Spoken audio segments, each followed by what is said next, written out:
With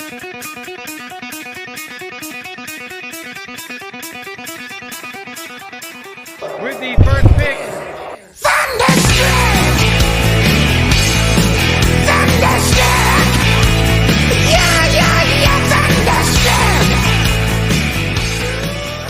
welcome into the Fantasy Rant Podcast presented by Stadium Rant. I am Dan Baker, accompanied by Evan Gooding, Mason Beck, and Lee Cook. Today we're going to be going over the sell high players in Dynasty leagues, as well as some redraft trade targets. We're going to give you one general target and one buy low target each. So it's going to be fun to go over some of these Dynasty sell high. I know I've been trying to sell this player I'm going to bring up to Evan. Not taking it quite yet because he knows that he's on the dock here. Not taking it never. Not taking it never at that value. We'll see. I'll try to trade it for first, but we'll get into that later. Let's talk about last week's Wheel of Misfortune. What do we got, Evan? All right. So last week, Dan, well done. He took the cake. He's our champion of the week here with 86 points. He had Dak Prescott going off for him. DeAndre Swift was his least performer, but he still had a decent game. Deontay Johnson went off. Dalton Schultz, you really owe that man a beer. Yes, sir. Then we have coming up in second there with 80 points. He had Derek Carr holding it down at QB. Rashad White had a great game for him. Mike Evans had an okay game. And then Cole Kmet, he almost got you the title your first way in here, dude. You had a really good showing. And then I came in third over here with Minshew, terrible. Breece Hall saved me. DK Metcalf, terrible. Logan Thomas, terrible. So I had a terrible performance overall, 32 points. And then not as bad as Mason's. Mason's had an even harder go this past week. He put up 30 points total with Will Levis, having not a great game after what he did the week before. I expected him to do much better. Tony Pollard looking like a scrub. Zay Flowers did not I think that was just an off week for him. And then week of the season. Yep. Kyle Pitts just not doing tremendously great things, but he's staying in the race here for tight ends.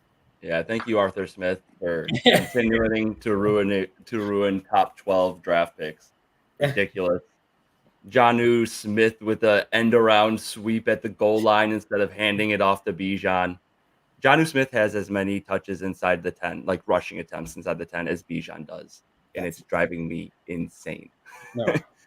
Cordell Patterson has more. Oh my God, it's ridiculous, man! I can't wait to see Arthur Smith fired. So for the Wheel of Misfortune this week, we're making a couple of tweaks to the game. Instead of getting one pass per round, we are going to get 2 passes for all 4 rounds. We're also going to have a steal. So the loser each week, Mason's going to be on the wheel this week. He has the opportunity to steal a player from one of us. He only has one steal for all 4 positions. And after we move on from that position, he will no longer be able to steal from that position. So added a couple of tweaks here. It's going to add some fun. We're also going to go over some of our rankings here for the players we got right now on the wheel this week. At quarterback, we have Brock Purdy going up against Jacksonville, Baker Mayfield against Tennessee. We got Taylor Heineke at Arizona, Geno Smith versus Washington, Kyler Murray versus Atlanta, and Trevor Lawrence against the 49ers. I personally have the quarterbacks ranked this week as Brock Purdy, Baker Mayfield, Geno, Trevor Lawrence, Kyler in his first game back, and then Taylor Heineke. I got Purdy up so high because I do think that game has some shootout potential, and the Jaguars are still bottom 5 in terms of passing yards allowed. I think that they're going to come out of the bye hot after losing 3 in a row. Going to be a good game. But what do you guys think about those rankings? Any discrepancies? I think you're a little low on Kyler. I think just because this first game back does not mean that he's going to be a bottom performer out of this group. But that's really, we were pretty much almost completely aligned after that. Nice. The Kyler one, I definitely got to disagree with. I think he's going to be up a lot higher on that list. I think he's honestly going to have a good first week back. I don't think there's going to be too many, barriers holding him back from being 100%. So, absolutely, I would agree with being a little cautious with Kyler. I mean, just missing so much time. What is he going to add with his legs? It's always such a huge part of his game. I mean, I think he has probably as much variance as any likely starter this week. I mean, he could be QB1, he could be QB 18 or 20. So I would agree with the Kyler ranking. Yeah, and the thing you said about his legs, that's my main concern. I don't know if he's going to be really trying to take off like he was in the past. I don't know if they want him taking hits and if there's going to be any designed runs. And then on top of it, the Falcons just slowed down the game with their run game. They after starting the season middle of the pack, they have now returned to their form. I believe they are second in the league in terms of their run play percentage. So we'll continue ranking these guys as we get through the wheels. But for now, we're going to kick it off. We're going to spin. I am up first this week after catching my first dub. Let's see here. No, speak of the devil. Put my money where my mouth is. I'm going to have to pass on him this week. I am actually starting Kyler in about 3 or 4 leagues. But I am going to have to pass on him. Keep with my rankings here. All right, we got Lee up next. Strong first performance in his first week on the show.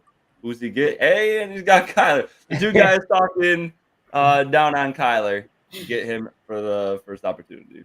I'm going to pass as well. Right. 2 passes wasted already. God. Evan, will he get Kyler again? That's my number 1. Brock Purdy at Jacksonville. I thought that was Baker for a second. I was like, Baker's one of my low ones this week. For that. Okay, good thing it's not Baker. Otherwise, I would be using the pass here as well, probably. But I will take Purdy happily. I think that's a good move. That's who I wanted. But let's see who Mason ends up with. Pass. I'm not even going to say the name because he's a pass. Immediate pass. Geno Smith going up against Washington. I have him ranked 3rd because Washington is the worst team against quarterbacks this season. And obviously, we know about the trade deadline. They got rid of their 2 best pass rushers. So I would be taking Geno here. But let's see who I end up with. Geno just doesn't look as good to me this year as he did last year. Oh, thank God. Okay. I'll take Trevor Lawrence. He's only ranked 1 higher than I have to take him. That's the name of the game. Yeah. All right. I wanted Lawrence. I think he's going to be solid this week. You get Baker, though. Lee gets Baker. Well, that's a tough defense, too. That's why Baker was. They're a pass funnel, though. They are a pass exactly. funnel. They got a good run defense. Yeah, that's why I had Baker ranked 2nd. I wanted somebody to get Kyler. Yeah, I was really gunning for Kyler there. But I guess I'm stuck, Well, you're not technically stuck. You're not technically stuck. You do have the steal. You could use your steal right off the bat. That is true. Does he use the steal on the quarterback? Yeah, let's take Purdy. Why not? Yeah, I knew you were going to do that. I love it. I get a shot at Kyler. I want Kyler, actually. Okay, yeah. I mean, you got a 50-50 shot. So, yeah, we forgot to mention that if Mason uses his steal, the player that he steals from gets the opportunity to either spin again or take the guy who they got swap, like 1 for 1. So, let's see. Evan spins again. No! Come on. Taylor Heineke. Hey, at least the matchup is juicy. Yeah, I mean, you couldn't ask for a much better matchup. Sean Watson has looked like hot garbage all year long, and he put up 22 fantasy points against them last week. So, could be worse. All right. So, Mason, you ended up with Brock there. You got your boy. All right. Moving on to the running backs. We're going to kick it to Lee for the rankings. Yeah, so, I mean, looking at who we've got, I think Ramondre Stevenson will be my number 1 out of those 6. Huge run last week. Indianapolis has a horrible run defense and defense as a whole. I would definitely take Ramondre as 1. I think Javonte Williams would be my number 2. He's rounding back into form, getting back healthy. Buffalo defense hasn't been what it was. I think 3 is where I really struggled, but I would go Aaron Jones 3. Believe he's getting back healthy, and even though the Pittsburgh defense is pretty solid, I could see him getting a lot of touches, especially with how shaky Jordan Love's been. I would go Saquon Barkley at 4. Tough matchup, no quarterback, but he is going to get at least 25. Oh, no. We lost him. We lost Lee. This hasn't happened yet. He is on vacation with the family, doing the most to get on the show today. So we'll just take it from here. Who do you have left? I believe Alexander Madison. I have him at 6. And then did he say Javonte yet? No, yeah, he didn't say Najee. Oh, there we go. He's Najee. back. Okay. So Najee has Green Bay. Oh, there he's back. He's back. Solid. All right. So we left off at 4. No, you good. No worries, man. You're doing the most doing this on vacation, so we appreciate it. Not the best internet here, but yeah. So I think number 4 was Saquon just because of the volume. I would go Najee Harris, number 5, and Alexander Madison, number 6. Solid. I have almost everything identical. I do honestly have Najee at 2, just because I think he falls into the end zone. I think that Green Bay is like the opposite of Tennessee, where Tennessee's the pass funnel defense. Green Bay's terrible against the run. I do think that Najee ends up falling into the end zone again like last week. And he's actually has decent like behind the scenes numbers. He's breaking off 10+ runs at top 5 rate in the league right now. He's being disrespected, but I everything else I had pretty much identical to you. Yeah, my top 3 were the same as you. Just a couple just flip-flopped towards the back end. Yeah, and I put Najee as my number 2 as well. I think, let the touchdown ride. He got it last week. I mean, the whole team, him and Warren both looked great last week. Like you said, Green Bay, I think there's going to be a lot of rushing volume there again this week, where honestly both of them could have pretty solid weeks. Yeah. All right, so Lee, you'll be starting off the wheel here. Let's see who you got. Oh, boy. Everybody we're talking bad about is the first spin. Do you use your second of 2 passes on Najee? Oh, you guys almost had me convinced not to. But no, I'm going to use it. I don't trust it. Yeah, I wouldn't trust him either, Lee. Good thought process. All right, Evan's up next. He gets Saquon going up against Dallas. Oh, this is going to be a big volume week for him too. Saquon was listed as my second to last though, so that's a tough one. Yeah, I'll use a skip. I'll use a skip. All right. Was that your first skip? That's my first skip. First skip. All right, Mason, you're up next. Javonte Williams at Buffalo. Yeah, no, I'll take Javonte. I mean, I think that's solid. Yeah, he's only been improving in my opinion every week. Still coming off the it was ACL injury last year, right? Yep. Yeah, I mean, still coming off hard injury to recover from as running back. He's getting more to form more and more. So he's going to have a big boom week at some point. Yeah, he finally started to see a lot more volume in this last week. Then I really do think that he's now stepping into like what we saw Breece Hall a couple weeks ago, coming off the injury. Now they're like, this is our guy. He's fully healthy. Let's get him going. And Denver's played better. Oh, dang. That is tough. Alexander Madison, he is going to get more work now that Cam Akers is out, but New Orleans is tough. I'm going to use my second skip here. I'm going to be stuck with whoever else I got moving forward. I cannot accept Alexander Madison right now. All right, so that brings us back to Lee. He's going to be stuck with Saquon going to Dallas. We'll take it. All right. Who do I got here? Yes. Let's go. He was my top number 1 on the list this week. And say it for the people. Who's you Aaron got? Jones at Pitt. We'll take it. It's a solid matchup, and he's starting also to get more and more work. He looked good last week. Still a little bit inefficient. That was my number 2. That was my number 2 right there. No, that was you. Oh, that's me? Yeah. Oh, you took Devontae. Yeah. Love that. Yeah, Love that for me. Yeah, that's great for you, Dan. He was my number 2. Yeah, he was actually my number 1 right now. Both him and Zeke look good. I think Zeke's still going to be involved, but happy to get Ramondre here going against the Colts. Moving on to wide receivers. Evan, you got the rankings here. All right. So these ones were really tough for me to rank personally, but here's what I got. You know, the first, believe it or not, the first one's the most one I'm questionable about, but Debo's my number 1. Too. Right here. Completely same thought process. And then Tank Dell, I got him going 2nd. JSN 3rd. Godwin, I got him going 4th. Marquise Brown going 5th, and then Christian Kirk going as my last. You know, I just don't got a lot of faith in, Christian Kirk in general. He's doing a lot better than I thought he was going to be doing already this year, but just not enough for me to rank him any higher than last year out of this group. Our rankings are completely different, man. Is Debo not at the top for you, Mr. 49ers fan? He's number 3, and I only do that just because I think off the bye week, Shanahan's going to be cooking up some play that some Debo touchdown play.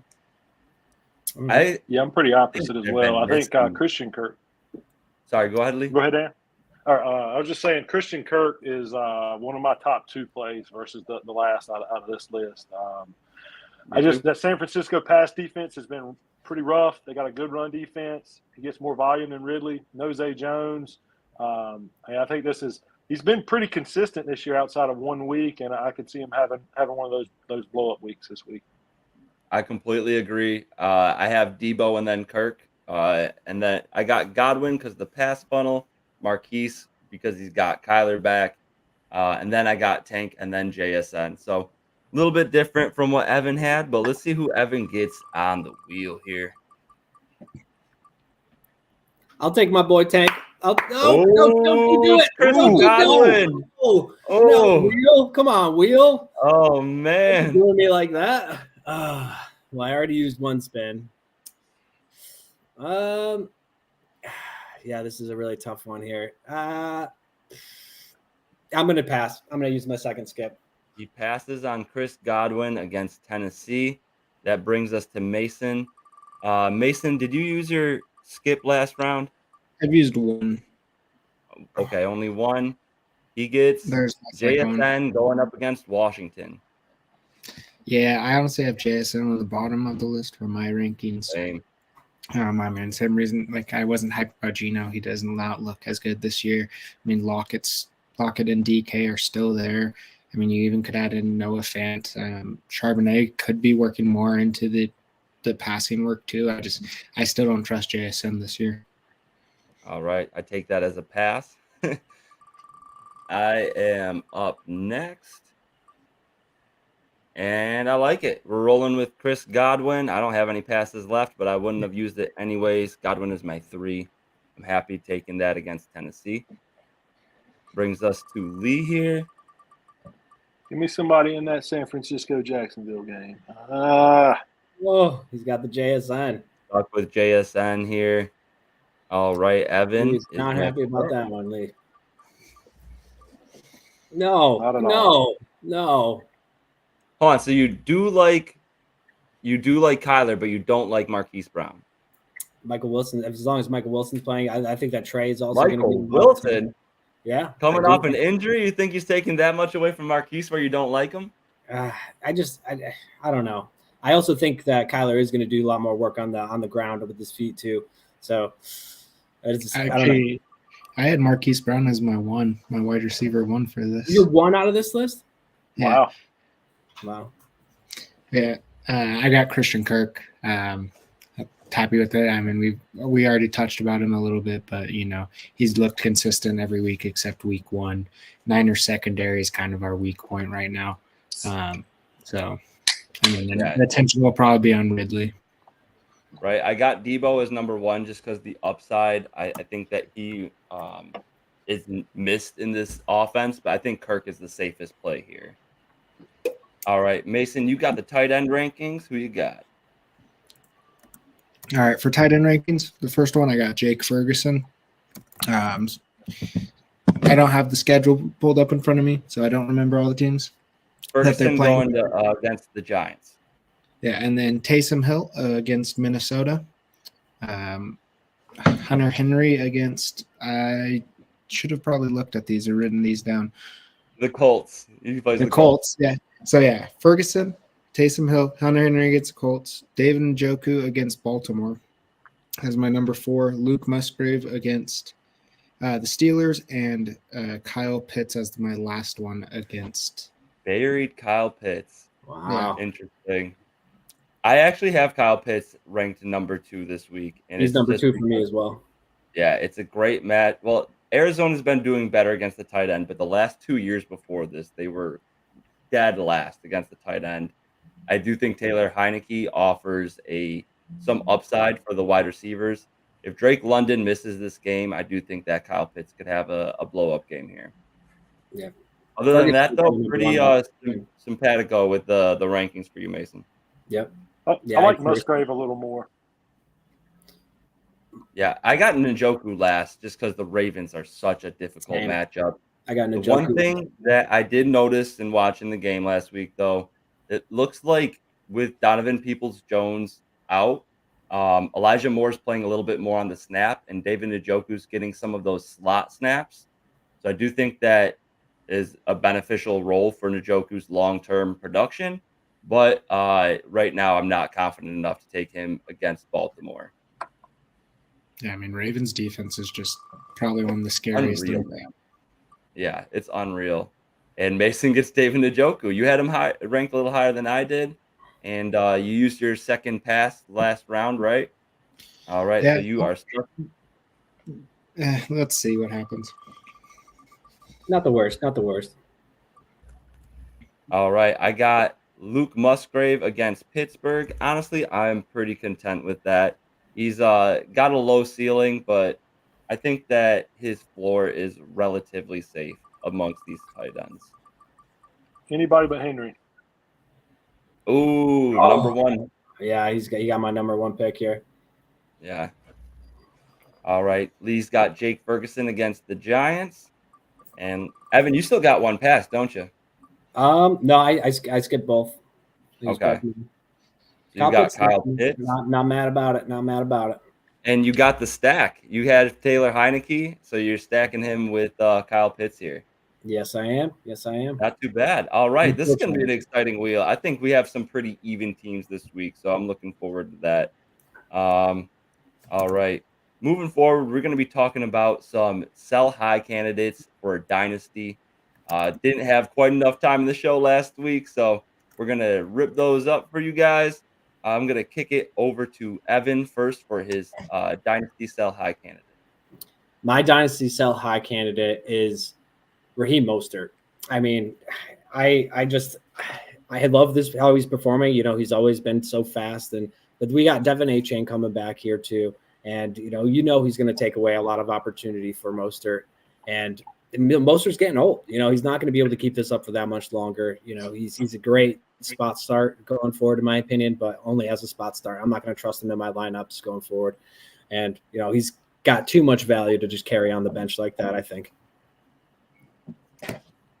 Yeah, I think that is a very solid and not bagging on you at all. I think it's an obvious sell high, so I don't know how high you'll be able to sell him in Dynasty. But the argument you got going for you, I believe he's the RB3 on the season right now. So pretty solid argument, especially if you're trying to sell him to a win now team. They'll probably take you up on it. What do you think you are realistically trying to get in return for Raheem Mostert? I try to get a second or maybe a early third for him. I'd be happy with that too. Or, you could try to trade him for somebody who's younger developing, maybe like I trade him for Roschon Johnson. Interesting. So full rebuild, you're saying here, going for Roschon. Well, yeah, okay. I wouldn't. If I'm really competing, I'm not going to be selling him too. I just wouldn't be starting him because you never know, one of your RBs could be going down, and that's not a bad fill-in guy. So, okay, I like that. I think the other thing is if you're in a rebuild and you're trying to get the best draft pick possible, you probably don't want to be starting Mostert because he is going to have those hit weeks and give you some wins. You got to find the right scenario to sell to. I mean, that's any trade. But you need that team that's competing for a championship, top 2 or 3, and is running back thirsty. Yeah, and there's plenty of teams like that right now. I think all of us could use a little bit of running back depth. So, yep. And I mean, I totally agree. He was one of the people I was thinking of putting on this list. I mean, Mostert is really old for a running back. A-Chain's going to be the guy going forward. You know, he's still injured. Even the rest of the season, when A-Chain comes back, is Mostert still going to be producing these numbers? That's in question. So right now might be one of the best times to sell him. Maybe, honestly, even next week because I believe Miami's on bye this week. So you might be able to hold off next week and get a little more value. But, yeah, I totally agree. Mostert should be a sell high and rebuilding like at all cost. For sure. So staying in the running back realm, we're going to kick it to Lee for his Dynasty sell high. Yeah, so I think mine's a little bit of an obvious one as well, but you could probably get a bit more. Austin Eckler, he's really been coming on strong, had a couple of really good weeks. He's still one of the top running backs in the league right now. For a team that's trying to win a championship, he could absolutely put them over the top, but he's a 28-year-old running back in the last year of his deal. How many more years does he have? Traditionally, fantasy, dynasty, a guy hits 28. You want to sell a year too early and not a year too late. And if you're in a rebuild, you can accumulate some assets. I would be looking for at least a first-round pick, for a team that's trying to win, or some young, a little bit higher level of some young players, maybe a stud young receiver. There's a lot of guys, I think, in that right scenario. I don't think you'd have much trouble moving Eckler right now. I completely agree with that. You'll definitely be able to get a first for him. And one of the arguments you can bring to the table is Eckler has the first easiest schedule for running backs moving forward. That's schedule adjusted, but weeks 10 through 17, and especially the playoff schedule. In weeks 14 through 17, he's got Denver, Las Vegas, Bills, and Denver. 3 of those 4 matchups are bottom 3 run defenses. So definitely a good guy to target there or trade away. He is on his last year of his contract too. So I think that brings a lot of question marks to his future that a lot of people may be looking past as well. So I agree to sell high here.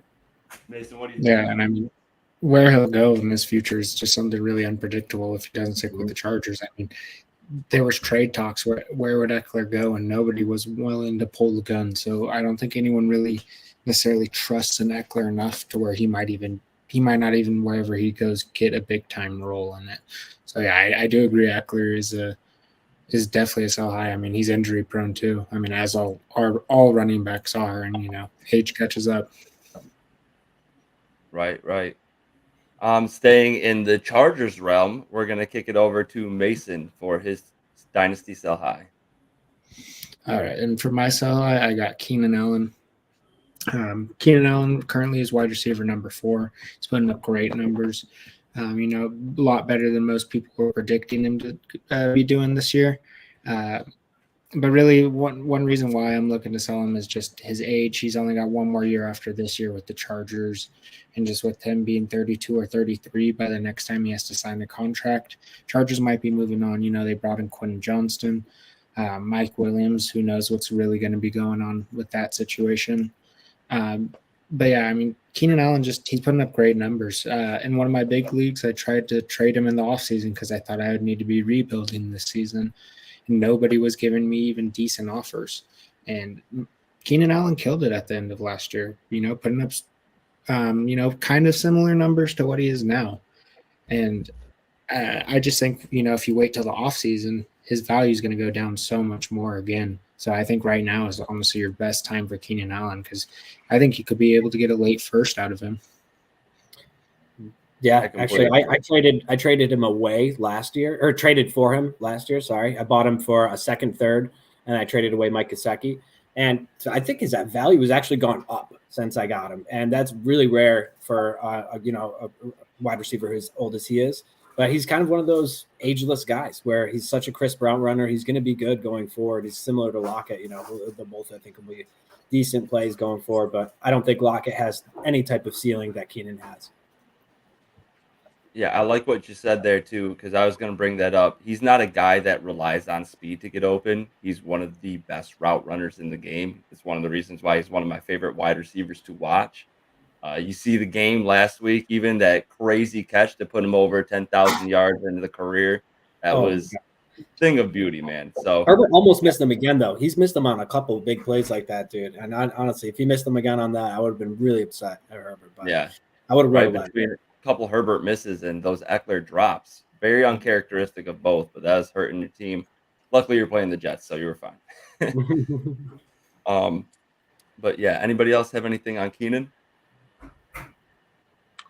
Yeah, with his age, I mean, get what you can if you're in a rebuild, but he certainly has a ton of value this season the way he's played.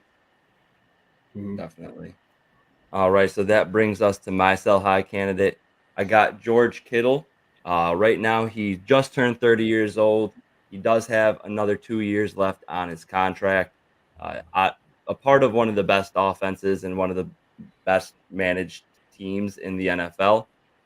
And tight ends hold their value into their 30s, but I do think this is the perfect time to sell high on him. He's incredibly volatile with everybody healthy on the team. Now that they got Debo back, I think this is going to be the time to sell high on him. Right now, of tight ends with at least 7 games played, Kittle is 12th in terms of target per game, tied for 12th for receptions per game. Only got 4. He's got 55.4 yards per game, so that's kind of where he makes it up. He is pretty efficient when he gets those receptions, and he has 3 touchdowns on the season, all of them in one game against Dallas. So he's that guy that blows up in one game. He can absolutely win you a week. However, he can also throw up games like 4.9, 6 points, 1.9, 1.0, 1.1. It's like either it's the true definition of boom or bust, because then he does have the 27-point game, 23, 16, 13. So it's one or the other for Kittle. It's hard to predict. You start him every week, and you'd never know necessarily if he is going to win you the week or lose you your week. The other thing really quick too, 49ers only target their tight end at 20.9%. Right now, that's 15th in the league. Most other teams with a dominant tight end, you'll see right up there, high 20s at least, sometimes dipping into the 30s. So I just think that with Deebo Samuel coming back, there's just too many options to rely on Kittle. He still has that name value that you can trade away. I do think that you could probably get a guy like Najee Harris, like a mid-tier running back. If you have a team that is tight end needy, I think you can get a late first round pick. But you're gonna need to target a team that is tight end needy in order to get that first round push through. Well, speaking from a team that is tight end needy in my Dynasty league, because I have Darren Waller that's now out, I'm still not buying him for a late first. I know Dan's trying to push it for me to get it for a late first here. He's even throwing in a third for me, and I can't do it. I can't do first round draft capital for him. I actually think the 49ers were planning to phase him out slowly, not because they did. And the number 101 pick in this year's draft was Cameron Latou. So he's drafted in the 3rd round. I actually really liked Latou. I did. What's he done so far? Your head over there too. But I think our 4th string tight end right now. He's going to be solid for you guys going forward. I do have faith in him. But yeah, I'm stashing him in a Dynasty league actually as we speak. But yeah, well, there you go.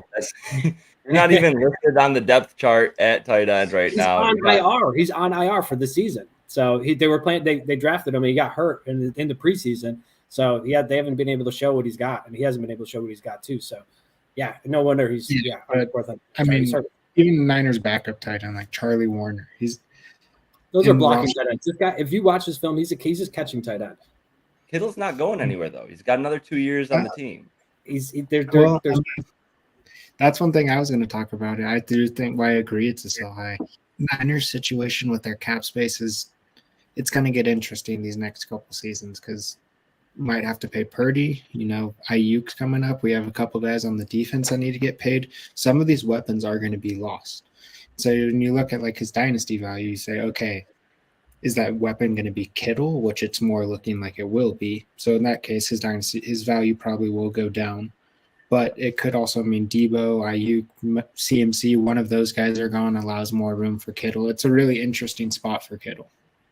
Just touching on that really quick, I don't think they get rid of Kittle because they value the run game so much, and he is an extension of the line. He's one of the best blocking tight ends. Yeah, he's an incredible blocking tight end. I think Shanahan really values that. On top of it, next year his dead cap is $18.3 million. And then in 2025, $10.3 million. They would only be saving about $9 million if they cut him in 2025 and only $3 million if they cut him next year. So I think they keep him. Yeah, I mean, I think Debo's the one that he's going to be the man out. What do you think, Lee? I definitely agree. I mean, I think there's so much volatility. He will have that huge, 100-yard, 3-touchdown game and then give you just nothing. To me, he's one of those guys that you catch him off of a big game and sell high. Absolutely. I got a couple of guys I want to mention to see what you guys think. And I know position for position can be tough, but you're in a rebuild. Jake Ferguson. Somebody offers you Jake Ferguson for Kittle. Do you take it? I personally don't. Not yet. Maybe at the end of the season if Ferguson continues to progress like he is. If he didn't have like a murky future as well, I'm not fully confident in Ferguson's future, but if it was redraft, I'd really consider it. How about Luke Musgrave? In redraft, I still wouldn't trade it for Musgrave either. I would a younger tight end I think I would consider is Trey McBride. I don't think Ertz is going to be around too much longer. And he's showed that he is athletic. There's a reason why he was the number one tight end taken in the draft last year. So that'd be the guy that I'm thinking if I'm trying to target a younger tight end that I think I could realistically trade Kittle for if you're trying to go 1-for-1 for tight end. Musgrave, I think, is fair enough too. I would take Musgrave over Kittle too if I'm rebuilding. I agree. I don't know that I'd take Ferguson, but I'd take Musgrave. Mm-hmm. Definitely take Trey. I would definitely take Trey over him. Yeah, I don't know if I'd take Musgrave just because I feel like you could get more value out of Kittle just because the name is there. And I mean, he still is tight end 6 right now. And yeah, the gap between tight end 6 and like 15 isn't that big of a difference. But still, some people just look at that. And I think you can get more value than Musgrave out of Kittle. I mean, Musgrave might be the better player, but I think maybe Musgrave plus like a second or third, something like that. Mm-hmm. Something like that I'd take. All right, so that is going to bring us. Lee, did you have any other names you were going to mention? No, not really. To me, those are kind of the two really young guys that's kind of stand out that you could get, and absolutely, try to get a second, maybe be willing to take a third with Musgrave, but I'd probably start my offer at Kittle for Musgrave in a second and kind of see where it goes.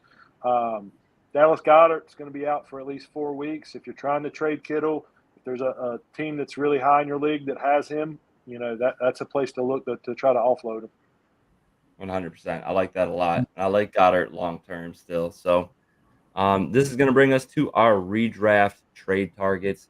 We're going to start with you can target anybody. I labeled it as a top end trade target. And I'll kick it off this time because it's on the same team. I want Brandon Ayuk. Give me Brandon Ayuk. He's had a couple of last game was very solid, but he's had a few down weeks. I feel like he started off crazy hot, cooled off a little bit, but right now moving forward, 49ers have the number one schedule for wide receivers moving forward. 7 of their 8 opponents are bottom 13 teams. So really would love him for the playoff schedule here. He does get Baltimore in week 16, but on either side of that, he's got Arizona and Washington, both bottom 3 defenses against wide receivers. Right now, Brandon Ayuk, he's second in yards per reception. He has a pretty solid ADOT, 14.6 yards. That's 5th amongst all wide receivers with a minimum of 35 targets. He's second in yards per route run, which is a very sticky stat. And then on top of it, he's getting targeted downfield. Those intermediate targets, 10 to 19 yards. He is 4th in terms of yards and 5th in terms of targets. That's where I think wide receivers make their money. Do you want those 10 to 19 yards? If they're exclusively 20 plus, then the completion rate drops significantly. If it's 0 to 9, too close to the line of scrimmage, he's right in that sweet spot. I love Brandon Ayuk, and I think that you could acquire him. Right now, Brandon Ayuk is wide receiver 24 on the year. Granted, he missed the game, so that definitely hurt him there, and he's had his bye. So moving forward, though, I think you can probably trade away Amari Cooper, Devontae Adams, Garrett Wilson, maybe even DK Metcalf, even though he's been disappointing. I think he's still got the name value there. And then maybe if you send like Adam Thielen plus something, Adam Thielen had a hot start. He's only really had one bad game after week 1. So if you send Adam Thielen, maybe plus a mid-tier running back, a wide receiver 4, I think you could also get the job done there. What do you guys think? Yeah, I mean, I love BA. Brandon Ayuk I think he's the true number one wide receiver. I would say target, but I think McCaffrey's the number 1 target. Ayuk is,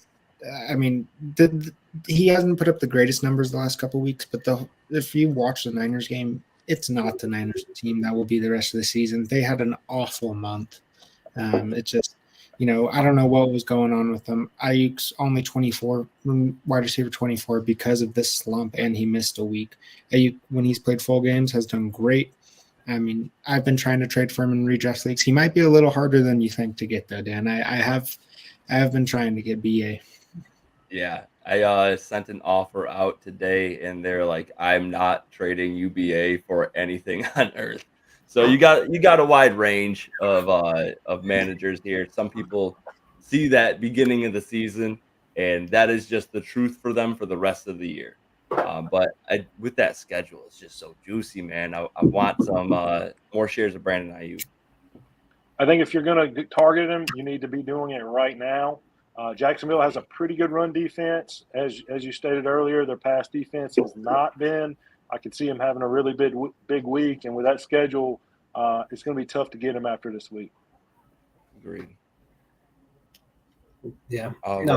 I'm all in on that too. Yeah, he's a perfect candidate to trade for right now. I do think that people are low. Like you could get a lot of people that are lower on him than those people that are crazy high on him. I'm not crazy high on him either. So. Yeah, it really depends on the manager there and what their other wide receiver options are. But like Lee said, this is the time to do it. You got to go and get these guys now. Jacksonville right now, they are the 3rd best in terms of rushing yards allowed per game, only 79.3. And then they are the 3rd worst in terms of passing yards allowed. This game it smells like a shootout to me. So go and get these guys now while there's still time and before the trade deadline comes up. I know that's coming up for a lot of teams here, or a lot of leagues here. All right.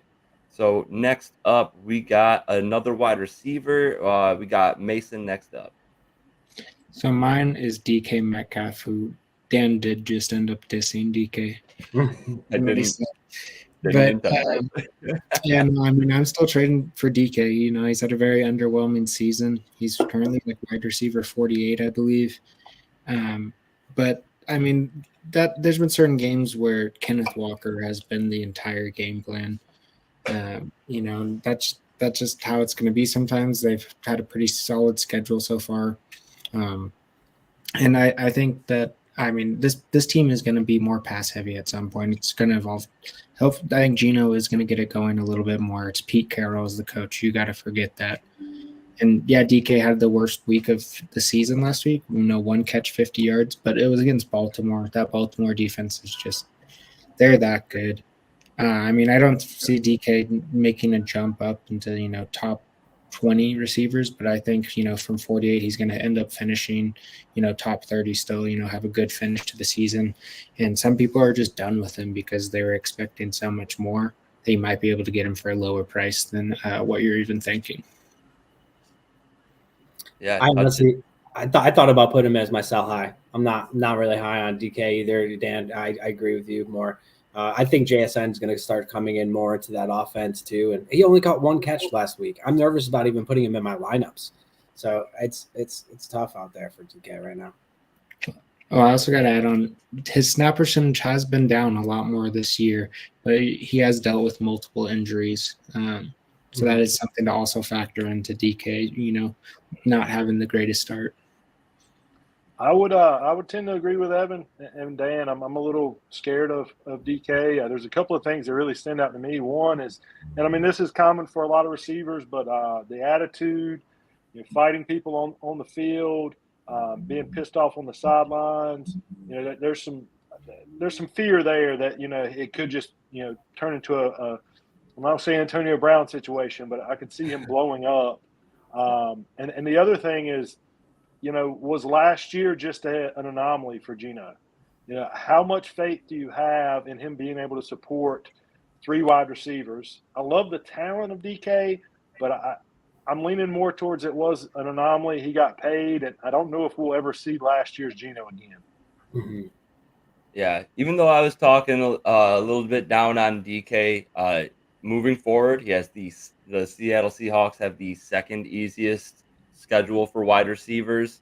Evan, you talked about JSN getting more involved in the receiving game. However, JSN right now, 71.6% of his routes run are coming from the slot, and DK Metcalf only has 16.2% of his routes coming from the slot. He's the outside guy. I think if JSN eats into anybody's work, it's Tyler Lockett. Lockett has been second highest on the team in terms of slot percentage. DK's there. Even though he only had the one catch last week, like we said, it's against Baltimore, top pass defense in the league. And that one catch was at least for 50 yards. Yeah. So we'll take that. We'll take that if it's only going to be one catch. I do think that Geno is going to take a small step up here, at least from what he's been doing. And for the last few games of the season here, Seattle in their playoff schedule goes up against Philly, Tennessee, and Pittsburgh. All of them are 27th or worse. So like top 6 matchups for wide receivers. All right. We are going to kick it on over to Lee for his top-end trade target. So you have to remove your fanhood. There's nobody I hate more than the Dallas Cowboys.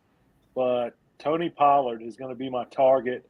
Kind of going back to a couple of things. One, the offense is coming on, but the glaring weakness has been in the red zone. I do believe that Tony Pollard is going to get fed in the red zone. I think some self-scouting. They're going to run the ball more in the red zone because they've had such little success with Dak throwing it and really just forcing it into those tight windows. I think the schedule is favorable. I know that the Giants are coming up. They've got 2 games against my Commanders. Going forward, I think Tony Pollard is just primed for a breakout at any time. The talent is there. I think some of his struggle has been the offensive line hasn't played as well. Got some different pieces there.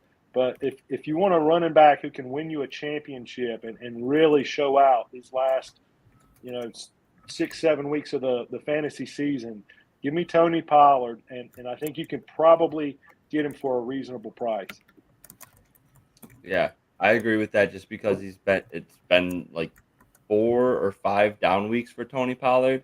But like you said, 12th easiest schedule for running backs moving forward. And 2 out of his 3 matchups for the playoffs, Buffalo and Miami, both bottom 12 defenses against the running back. There's no way he doesn't just show up eventually, right? There's no competition in the backfield. pass targets are just funneled to CD, he's got to get more involved, and he's got the talent. So I like that as a trade target here. Yep. I think right. Last up we got Aaron Jones over here for mine.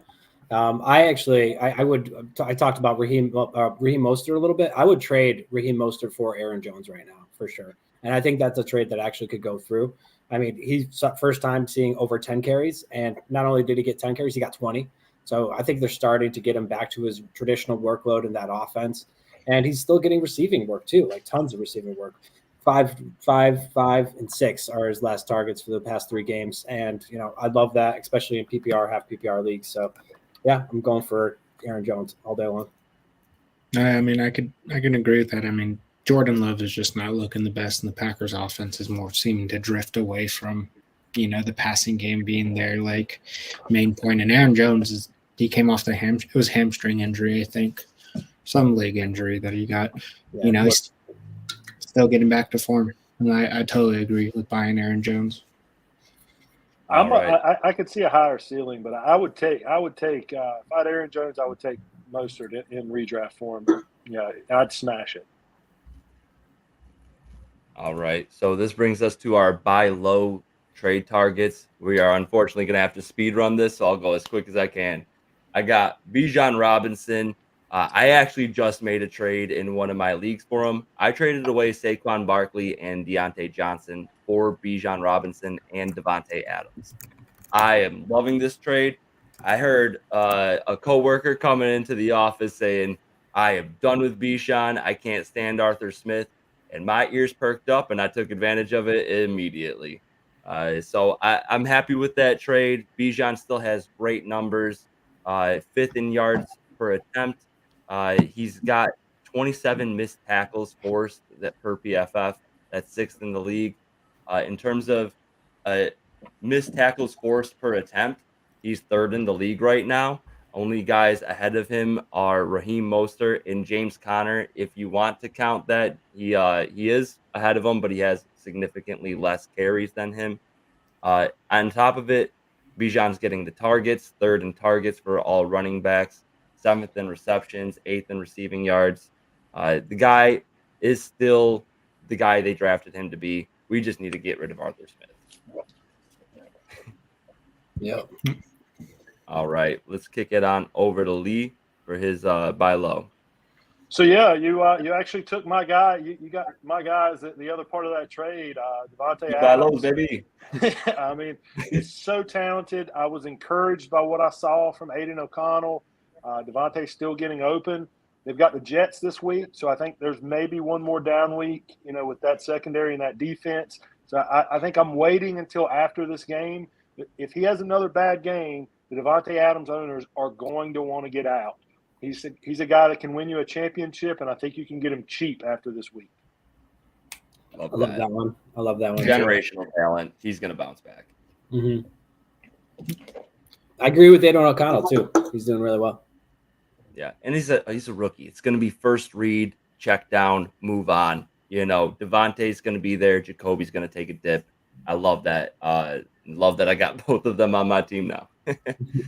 I mean, I love that trade, man. Them and everything there too. So whole entire offense is going to switch up. Could start funneling more towards Devontae. Because if their new coach kind of realizes, oh shoot, we have a generational wide receiver, let's use him. Then. Right, and the Raiders seem to be rallying behind getting rid of Josh McDaniels. So, all right, let's kick it over to Mason for his buy low. So for mine is going to be Marquise Brown. He's currently wide receiver 20. He's still been putting up some good, decent numbers, even when Josh Jobs was there. Last week wasn't very good with Clayton Tune, but Clayton Tune looked terrible. So, but he did play against a rough defense too. But I mean, Kyler Murray's coming back. Marquise Brown's the number one guy there. I mean, Marquise Brown already putting up wide receiver 20 numbers with Kyler Murray coming back. Do you think he's going to do worse than that? No, there's no way he does worse. So, I mean, Marquise Brown could finish, top 12 potentially. I won't bet on top 12, but I mean, I say he moves up at least 4 or 5 spots by the end of the season. Yeah. Juicy playoff schedule. Might not sound it because we think of the 49ers and Philadelphia as tough defenses, but they are 32nd and 27th against wide receivers. And then they got Chicago sandwiched in between. Love that pick. Love Marquise Brown. Not as high on him. Obviously. I know you're not. It's the only guy that's on your dynasty team that you're like He's not. high I sold him in the offseason. He's not on my team. Who'd you sell him to? I sold him to Jeff for 2 seconds. Well, I'm gonna have to talk to Jeff, see if I can get this For guy. second and 2/3. Second and 2/3, actually. Okay. All right. My brings us to Evan. Yeah, we got my buy low here is going to be Kyron Williams. I was talking to Dan about this. He's like, is that even a buy low? I don't know. It depends on the manager, I think, right now. I do think that, with them adding Darrell Henderson to the team, I think that Darrell Henderson is still going to get some work, even with Kyron back in now. So I'm expecting that, but I do expect Kyron to also be the guy. Now, there are going to be managers that are going to be more nervous about Henderson eating into that workload. And I think you take advantage of that. So that's why he's my buy low target right now. He was one of the top running backs before he got hurt. He's a top 10. So, and he's got Carson Wentz handing him the ball now. Maybe for a week. That's what would scare me. Right. I did a whole deep dive on Carson Wentz and his tendencies mixing with the Rams' tendencies right now. If you guys want to check that out on Twitter, take a look at the Stadium Rant HQ Twitter. Posted that up there. Really interesting stuff. Like diving into that. I do think that he's not a buy low just because most people saw that production at the beginning of the year and held him through these 4 or 5 weeks that he's been out. I think that they're not going to be willing to just give him up for the cheap, But if Carson Wentz is starting a few games, that could scare some managers here. Yeah. I'm just wondering how the Rams team will be with Carson Wentz. I mean, they'll do better than last week, obviously, but well, hopefully not obviously because Carson Wentz is Carson Wentz. But, yeah, Lee knows. All too well. All too well. What do you guys think? You want to do a super speed run for our sell high candidates? We can save it for next week? All right, let's do the super speed run. I got Kenneth Walker. He is right now performing very well. He's got a lot of great behind the scenes numbers. However, he has been dipping. 20.3 touches through week 7, 9.5 over the last 2 weeks. He was off the injury report last week. Charbonnet stepping up. He has the most difficult schedule moving forward for running backs. I'd be willing to trade him for guys like Eckler, Derrick Henry, David Montgomery, DeAndre Swift, Joe Mixon, Josh Jacobs. Oh, those are way too many names on that list. Way too many names. I'm giving Walker up for any of them on the list. Oh my God. Yeah, you're big on Charbonnet though, so I get that makes sense. Walker's got the toughest schedule, man. Take a look at the schedule, you guys, and tell me if you want to play him against any of those guys. Washington's the last easy team. Sorry, Lee. Yeah. It is what it is. Who we got next? Kick it off. Go ahead, Evan. Oh, all right. I got Gibbs on mine, Jahmyr Gibbs, and basically only because David Montgomery. And I am more nervous about him eating to that workload. Gibbs has been awesome, so I think you could still get awesome value for him. But it's just gonna be it's gonna be temporary because there's gonna be people that think that he's just gonna completely take over the backfield and when Montgomery comes back. So take advantage. Yeah, Montgomery's doing too good and they're paying him too much to not use him. Yeah. I like that. Lee, you seemed ready to go. Yeah, man. Rachaad White, he's a volume play. He was RB1 last week. I think you can sell and get a pretty good return. I don't believe in the talent. And I just think you could have a better player for your playoff run and a guy who's going to take a dip. I like that a lot. Yeah. Volume play. A lot of people hurting for running backs. Like that pick. All right, Mason, end the show here. Who you got? I'm going Jordan Addison. Obviously, he's a great candidate for Dynasty, but I'm talking redraft. Jefferson might be back this week. Maybe one more week without Justin Jefferson. But, I think about it. Dobbs played great last week, and, the not knowing the playbook, the limited time he got to, be a part of that team. But he's not going to be throwing up the numbers Kirk Cousins did to that, I think, where it's going to be able to support, Addison, Hawkinson, and Justin Jefferson. So, I mean, I think Addison is a great sell high right now in redraft. Third toughest schedule moving forward for wide receivers. Like that pick a lot. Even with KJ Osborne going down, I just don't see this being what it was for Addison the first few weeks. Mm-hmm. All right. That's going to do it for this week. I'm going to put out a YouTube short later on in the week, so make sure you're staying tuned. Check it out, and good luck in week 10. See you.